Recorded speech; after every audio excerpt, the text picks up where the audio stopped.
Greetings, everybody. Welcome to Tifa's Tarot, and I hope you're doing well wherever you are in the world. And today we're going to take a dive into the astrological forecast for Gemini season of 2025. All right. So I've got a list of some important dates and transits that you'll see here.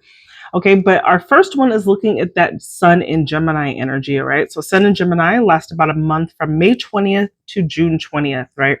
So we're thinking about just the archetype of what Gemini is. It's a mutable energy. So it's very adaptable to whatever environment that it's in. It reacts to that, okay? It takes the flow of that. It absorbs the energy of that, right? When you're immutable. It's also an air sign, so it's very mercurial in nature because it is ruled by Mercury. So that typical energy would be very quick-witted, very communicative, very versatile. Okay, in that sense. And if you think about the archetype of even a Gemini person that you may know, you may see those qualities of that person being very social, being very quick-witted, having like a good style of communication or being able to communicate with people of various walks of life. Okay. And that's kind of what we're looking at. So if you're thinking about it on a collective level, even just looking at the season of when Gemini happens, it's happening right after that flourishing season of spring, right? Because we're kind of at the end of that spring. This is if we were in the northern hemisphere, of course. And then it's on the foothills of summer, right? And summer is a time where we get ready sometimes to go on vacation. If we have kids, they're not in school anymore, so routines have changed in some way. And just, it's summer is a time to kind of chill out. And lots of places it's kind of hot, right? Or it's nice. So you're just going out more. You're finding more opportunities to kind of just get out there. Oops. Even if you are not like in vacation mode in that sense. And that's kind of the idea of Gemini season. Collectively, it wants us to go out, to socialize, to be more communicative, to change up our patterns and our routines a little bit, right? Like, jazz it up, right? So that's the idea of that Sun in Gemini energy. So love that. And happy birthday to anybody who is celebrating their birthday during this beautiful Gemini season. I love a good Gemini. Okay, our second transit that we want to look at, and this happened right on the cusp of entering into Gemini season, was the Saturn in Aries. So I'm going to be looking down because I do have some notes here, just to keep mind of what I'm saying. But our Saturn in Aries. So Saturn in Aries, I said, is from May 24th to September 1st. Okay. And then it goes into a retrograde period in September where it kind of reverts back to the sign of Pisces. And then goes back on February 13th. And then it goes back and then ends in April of 2028. Okay. So essentially it starts May 24th is when it's just now happening. We're like a week into this energy, and it's going to last until April 12th of 2028. Okay. So mind you, I'm not good at math. This is 2 years or so, or 125 to like almost a 3-year cycle in a sense. Okay. Let's give it 2.5-year cycle. So when we're talking about Saturn is, we look to Saturn in our charts to show us where do we have structure? What are the lessons that we need to learn? How are we growing up? Okay. What are we doing with the time that we have? Like, what improvements are we making? Is it, what growth are we undertaking? Okay. So Saturn really challenges us to grow the F up. Right. In that sense, that's what it is. So look to where your Saturn is to see where you should be disciplined. Now, when we're talking about all of these energies, you have to see what the energy is and see how does it complement or deflect from where your planet is. Like, where is your Saturn? Right. That's kind of like how you want to use this information or this energy so that you can see during this time, how could you possibly be being affected? So we're talking about a Saturn in Aries. Aries is very cardinal. It wants to be active. It wants to get out there. So this is kind of, in my opinion, I think that this is a great transit. I think that Aries can be a little bit insensitive, but I think it really catapults you to put a lot of action into like your responsibilities, right? It's not just like sometimes we get stuck in thinking thinking like what we need to change, right? Like I need to lose 20 pounds. I need to go to the gym more often. I need to drink more water. Like whatever these like habits are, or these routines that we really want to establish, and we're very well intending to do it. But sometimes we fall short of the action part of that, right? Like we just don't do it. So when you're talking about the Saturn and Aries, like this is an energy to use to really help you to get better committed to the goals that you have, right? To use that energy to be more disciplined, right? Because that Aries energy is very forceful. Aries is a very brute cardinal, like let's go, let's get it done. So this is you really looking at how you can fine tune and put some oomph, some action um, behind like growing up, being more responsible, being a better version of yourself, right? It's really, if you channel this right, this is such a good opportunity to do exactly that, be a better version of yourself. So I also think that if you have some cardinal placements, look for your cardinal placements to also tell you how this can benefit you, or where you can kind of fine tune or tune up in. So if you've got a Cancer, Libra, Capricorn, and of course Aries, like any of those placements can be really affected by the Saturn in Aries, okay? So at the same time, let's see, I think there was a little footnote here. Did I put? No. Okay. All right, let's talk next about our Jupiter in Cancer. So this is a beautiful energy that's coming towards us, right? Jupiter in Cancer happens on June 9th, and it's going to last until June 30th of 2026. So this is roughly a little over a year transit. Jupiter takes roughly about a year, okay? Now, when we talk about Jupiter is the planet of expansion. It highlights what's beautiful about something or what the imperfections are. It's like a magnifying glass, right? If you have a problem, Jupiter in Cancer is gonna like really show you have a problem that you need to solve, right? But Jupiter also, on the flip side of it, it's a double thing, because it's a magnifier.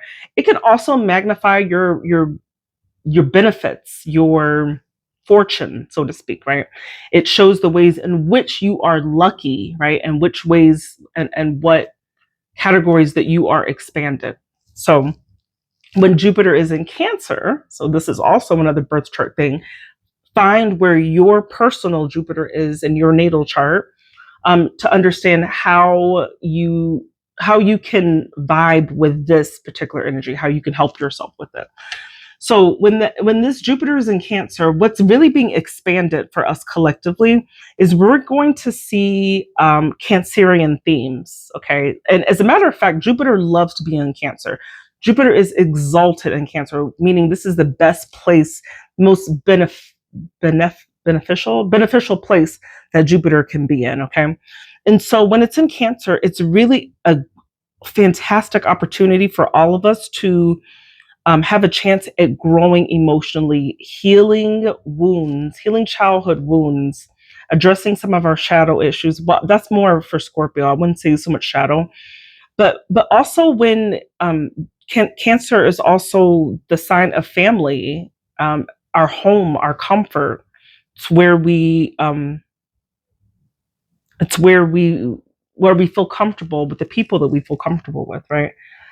And I kind of feel with this Jupiter in Cancer is going to bring a lot of great opportunities to maybe even bond with family. Okay, it could have this sense of maybe an addition to the family. There could be maybe it's summer and the cousins are coming over. Now you got like more people at your house. Okay, so there could be like family gatherings even in that sense where people are planning and doing and talking, getting together, having cookouts, great family vibes, right? So there could be lots of opportunities for that. It doesn't even have to be your family per se, but just like people that you feel comfortable with, like your tribe, like some people that you feel at home with.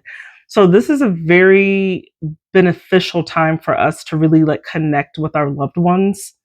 Even stay close to home, stay close to people that you are familiar with. You'll have better experiences, I feel, with people that you people that you want to increase your bond with, people who are hopefully in your life for the rest of the seasons, right? In that sense. So Jupiter in Cancer, beautiful energy. There is one thing here, and while we're in this, so it starts on June 9th, and about 2 days later, we have a full moon in Sagittarius, right? That happens on June 11th. Now that full moon, that's going to be such a great chance when you talk about these full moon, like this in Sagittarius, because remember, our full moons always have the opposite sign of our new moons, right? So if we're in Gemini season, our opposite sign would be Sagittarius. So our full moons are going to be our opposite sign. And now a full moon in Sagittarius is really this a chance for you to think bigger.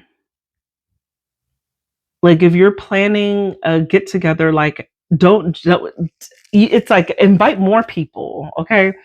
But honestly, it's looking for you to aim higher in whatever it is that you're invested in. So I'm just getting this big energy of like family or familial home ties really being important for a lot of us, or those themes are going to be very prevalent with us during this particular time, right? And even on a global scale, we could hear things that are very Cancerian in nature to have to do with like the price of homes, right?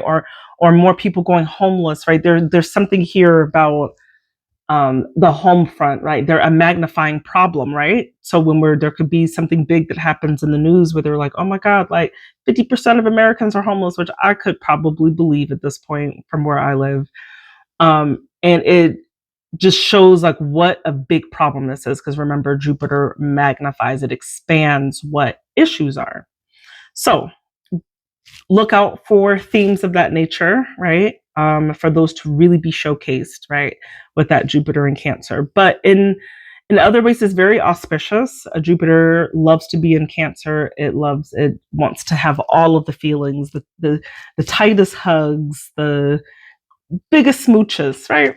So that's kind of what that Jupiter in Cancer is, just like having the feels and the gratitude for like the people in your life or the blessings that you personally have, right? No matter how big or small you might think they are, maybe you'll see the magnitude of like how blessed you really are, right? In that sense. So let's move to number 4. Our fourth one is Mercury in Cancer. Okay. So Mercury is currently in Gemini, right? Started in Gemini on May 26th. And June 8th, it goes into the sign of Cancer. All right. So this is significant because if we're talking about Mercury, Mercury is our planet, is that fast moving planet, right? It has okay. I was going to say like rotation, but I'm not sure if it rotates or what it would be called. But Mercury is very fast moving. Mercury deals with our communication. It deals with our relationships in a sense too. And when we talk about Mercury, it deals with commerce, right?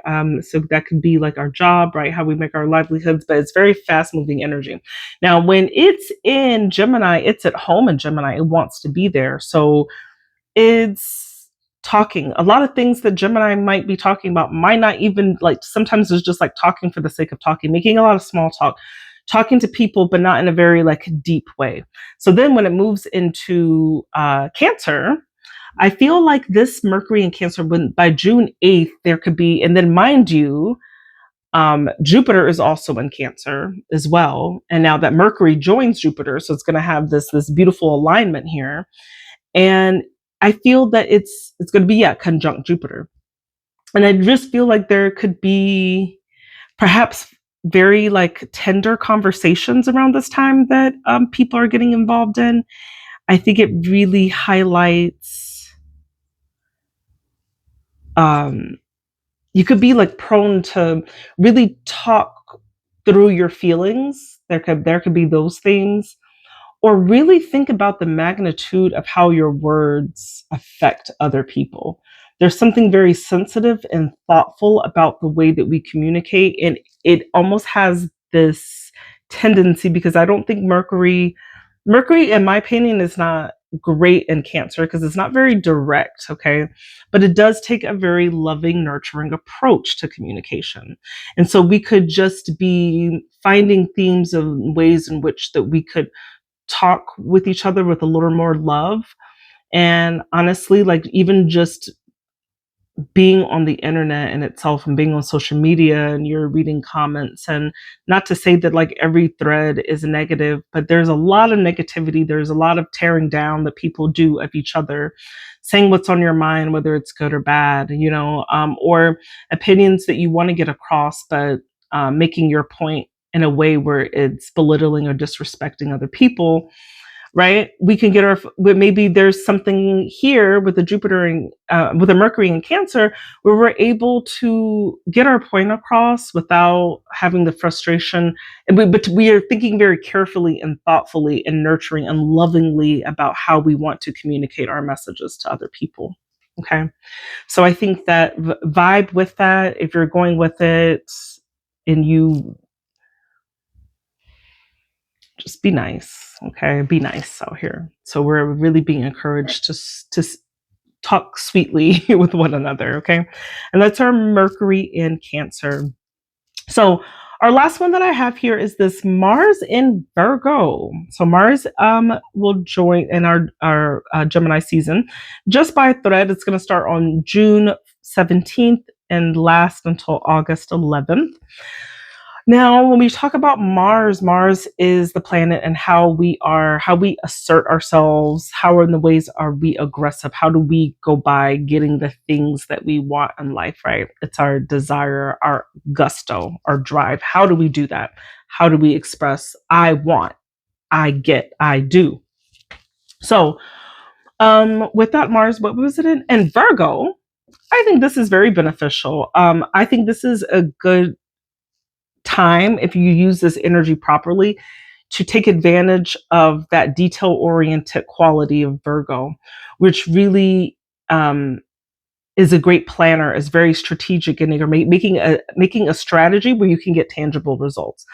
Now, Virgo also deals with the body. Maybe there's a health routine that you want to pick up, you want to take action on, and you want to be able to just like not do it, not just like go into, but really like take the critical time to plan it, to research it, to research what we're doing, right? Maybe it's a diet, maybe it's a new exercise routine, maybe it's a new diet that you want to try. But it's like you need a starting point and you need to make the plan to take that action, right? So I feel like a Mars and Virgo would really help you to kind of tame just doing things and really being more strategic about what you're doing. So that's a really great time to kind of like charge up or really work on some of your routine, fitness habits, diet, like all of those things are great for Mars and Virgo. All right. So there are two last things that I kind of wanted to discuss. One is on June 15th. Y'all, be careful on June 15th. There are some malefic, demonic transits happening. It's not demonic, I shouldn't say that, but I would just say tricky, kind of critical energy that I see here on June 15th. One is Mars in Leo. So Mars in Leo is spending its last days, right, in Leo before it transits into Virgo, but it squares Uranus in Taurus. Okay, so that's a square there. So remember when we're talking about like Mars and Mars is that assertion, that aggression. Now, when it's in Leo, now Leo is very like, it's my way or the highway. Like, this is what I'm going to do. It's me, me, me. There is a tendency to put yourself in the spotlight or to do things that directly make you look good in some way. Okay. It's very like self-focused, right? In a sense, right? When Mars is there. Now, when it squares Uranus and Taurus, Uranus is the way, I would say like Uranus is more of, I call it like our one of our generational tradition planets. Okay. Your Uranus is going to show you the ways in which you are different from others. Okay. Now, but Taurus is very conventional. So there could be clashes between how things should be, right? That traditional mode of things and what you want to do. Maybe there's like a clash in that aspect. Okay. So I could see a clash in, because also Taurus is very like bullheaded as well. So this could be like, it's my way or the highway. I'm not seeing nobody's point of view. F what you said. This is how it is. All right. So being a little careful that you don't put yourself up to a degree where you're not able to, right? Keep it, yeah, like that Uranus and Taurus like has a standard for everybody, and it's not, sometimes you gotta give or take, even though Taurus is not good at that, sometimes you have to. And then on the same day, Jupiter in Cancer, sorry, Jupiter in Cancer is la di da di da di da. It's a beautiful day in the neighborhood with the family. And then on this day, it does square that Saturn and Aries. Okay. And we talked about that. So I would say there could be a tendency to be like a little, because that Jupiter in Cancer is magnifying. Remember, like Jupiter in Cancer magnifies like our home space, right? Either challenges with our home, or what's great about our home, or like what's blessed about that, the ways in which we have blessings, or it really like highlights the issues as well. Okay. So, and that could be with our family. And then we talk about a Saturn and Aries. Now that Saturn is like the lessons that we learn, right? And it's like you putting in practice the lessons that you learned. But with that Jupiter in Cancer, it's more of you like instilling those lessons that you learned, but also doing it with like love and care as well. Maybe not in a way that you're used to, but you're just needing to try a different approach. Okay, perhaps to doing something. So that's June 15th. All right. So just be wary of that. So that's what I've got for you. Those are all of the important transits that I saw for our Gemini period of 2025. I hope this was helpful for anyone who listened to this message in its entirety. My name is Tifa. I do tarot, and I also do astrology reports. So if you are interested in receiving a personalized birth chart, right, I would be more than happy to provide that service for you. You can find more links in the description of this video. Thank you so much, everybody. I hope you have a beautiful, blessed day, and happy birthday to all my Geminis. Take care. Bye.